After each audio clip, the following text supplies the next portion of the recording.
Hello नमस्कार साथियों, स्वागत करते हैं आप सभी का आपके अपने YouTube channel Sunday study point पे। तो जो आपका जो टॉपिक है यूजीसी नेट जेआरएफ सेट परीक्षा 2021 के लिए टॉप एमसीक्यू ही शिक्षण एवं शोध अभ्यर्थी संबंधित महत्वपूर्ण प्रश्न है। तो वीडियो को लाइक और शेयर जरूर कर दीजिए। और इसके अलावा हमारी पेपर सेकंड हिंदी की वीडियोज अपलोड होती हैं, यदि भी नहीं देखें तो आप उनके भी देख सकते हैं, जिसका लिंक आपको नीचे डिस्क्रिप्शन में या फिर आप चैनल की प्लेलिस्ट में जाकर देख सकते हैं। तो हमारा सेट नंबर 128 है, इससे पहले हमारे 127 सेट अपलोड हो चुके हैं। तो साथियों चलिए चलते हैं आज के हमारे पहले प्रश्न पर। जल्द ही आपकी परीक्षाएं भी होने वाली हैं, इसका भी विशेष ध्यान रखिएगा आप। शोर, समय व दूरी संचार की किस भाषा से संबंधित है? ये शोर, समय व दूरी संचार की किस भाषा से संबंधित है? भौतिक अवरोध, व्यक्तिगत अवरोध, वित्तीय बाधा या इनमें से कोई नहीं? इसका सही आंसर हमारा ऑप्शन नंबर फर्स्ट ही हो जाएगा। ये भौतिक अवरोध से ही है। संचार प्रक्रिया में शोर एक प्रमुख भौतिक बाधा है, साथ ही साथ समय व दूरी भी संचार के स्वाभाविक संचरण में शोध यानी बाधा उत्पन्न करते हैं। एक संप्रेषक व प्राप्तकर्ता के बीच की दूरी व समय अंतराल संचार में अनेक प्रकार की भ्रांतियां पैदा करती हैं। संचार का वह साधन जो बहुत सारी आवाज़ों को एक स्रोत से एक साथ सूचना प्रसारित करता है कहलाता है समूह संप्रेषण, जनसंचार, अंतर्वैयक्तिक संचार, अंतर्वैयक्तिक संचार।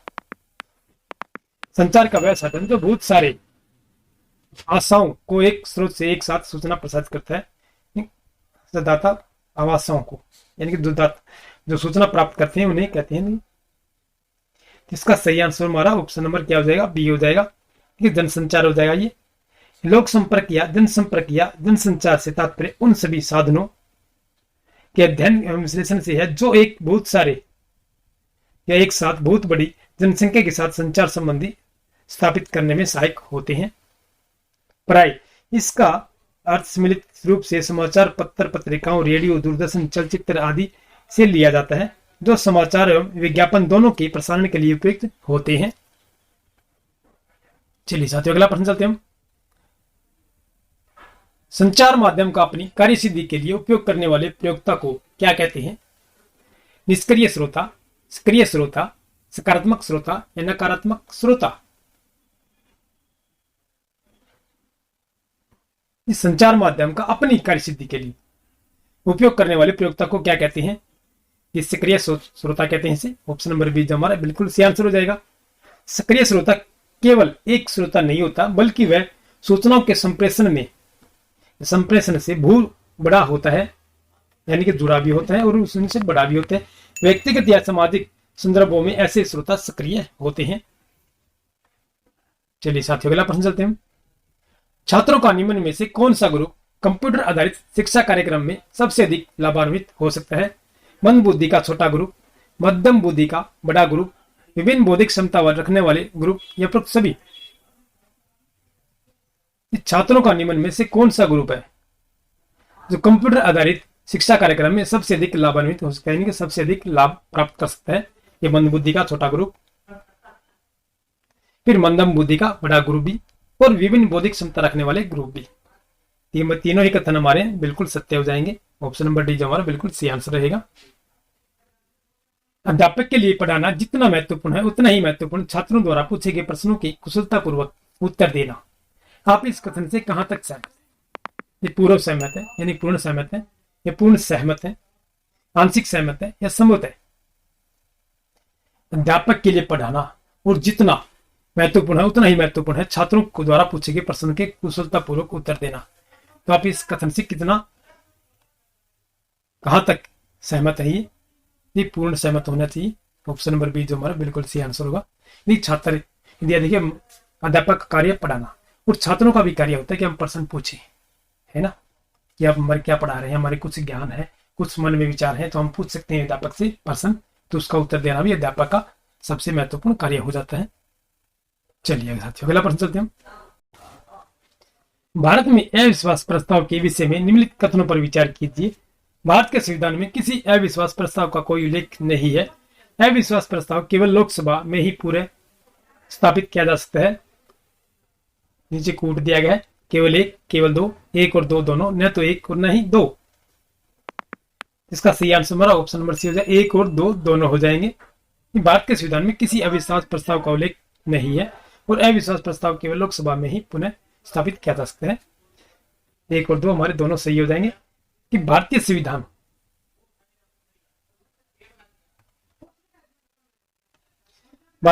के अनुच्छेद 75(3) के अनुसार मंत्रिपरिषद लोकसभा के प्रति सामूहिक रूप से उत्तरदायी होंगे। अतः अविश्वास प्रस्ताव केवल लोकसभा में ही पुनः स्थापित किया जा सकता है। इसके साथ ही भारत के संविधान में किसी अविश्वास प्रस्ताव का कोई उल्लेख नहीं है। अनुच्छेद 118 के अनुसार संसद का प्रत्येक सदन अपनी प्रक्रिया और अपने कार्य संचालन के विनियमन के लिए नियम बना सकेगा। अतः लोकसभा में मंत्रियों के विरुद्ध अविश्वास प्रस्ताव का उल्लेख संविधान में न होकर लोकसभा के नियम 198 में है। चलिए साथियों अगला प्रश्न चलते हैं। निम्न कथनों पर विचार कीजिए और अंत में दिए गए कूट से सही उत्तर का चयन कीजिए। भारत के संविधान में एक संघीय प्रणाली का प्रावधान है। कारण दिया गया उसके एक बहुत शक्तिशाली केंद्र की रचना की है। दोनों AR सही है। RA का सही स्पष्टीकरण है। दोनों AR सही है। RA का सही स्पष्टीकरण नहीं है। ये सही R गलत है, ये गलत R सही है। किसका राइट आंसर हमारा ऑप्शन नंबर बी हो जाएगा। दोनों ही देखिए AR दोनों ही सही है हमारे, किंतु R जो है A का सही स्पष्टीकरण नहीं है। देखिए सही हमारे दोनों ही है, A और R कथन और कारण। चलिए साथियों अगला प्रश्न चलते हैं। निम्नलिखित में से कौन सा सही है? अध्यक्षात्मक प्रशासन प्रणाली की विशेषता है कार्यकारिणी की प्रमुख राष्ट्रपति होता है। राष्ट्रपति अपने मंत्रिपरिषद का चयन स्वयं करता है। राष्ट्रपति व्यवस्थापिका को भंग नहीं कर सकता। ऊपर वर्णित सभी तथ्य सही हैं। इसका राइट आंसर हमारा ऑप्शन नंबर डी हो जाए। ऊपर वर्णित सभी तथ्य जो है बिल्कुल सही हमारे। अध्यक्षात्मक शासन प्रणाली की विशेषता है कि कार्यकारिणी का प्रमुख राष्ट्रपति होता है। राष्ट्रपति अपने मंत्रिपरिषद का चयन स्वयं अपने निवेश से करता है तथा राष्ट्रपति व्यवस्थापिका या संसद का भी भंग नहीं कर सकता है। अतः प्रयुक्त तीनों कथन हमारे बिल्कुल सही हो जाएंगे।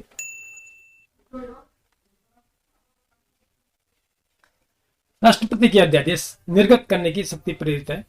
भारत सरकार अधिनियम 1919, भारत सरकार अधिनियम 1935, भारत सरकार अधिनियम 1909 या भारत सरकार अधिनियम 1947।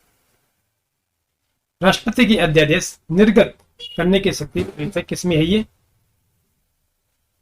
भारत सरकार अधिनियम 1935 में है। यद्यपि ब्रिटिश सरकार में या ब्रिटिश भारत में गवर्नर जनरल की 1861 के भारत परिषद अधिनियम से ही विधान परिषद की अनुमति के बिना अध्यादेश जारी करने की शक्ति प्राप्त थी, तथापि भारतीय संविधान में राष्ट्रपति के अध्यादेश निर्गत करने की शक्ति अनुच्छेद 123 भारत सरकार अधिनियम 1935 की धारा 42 से प्रेरित है। ये ध्यान रखिएगा साथियों। चलिए अगला प्रश्न हमारा, संसद द्वारा संकट काल की घोषणा का अनुमोदन कितनी अवधि के अंतराल में होना आवश्यक है? 14 दिन, 1 माह, 3 माह या 6 माह? इसका सही आंसर हमारा ऑप्शन नंबर बी हो जाएगा, 1 माह हो जाएगा।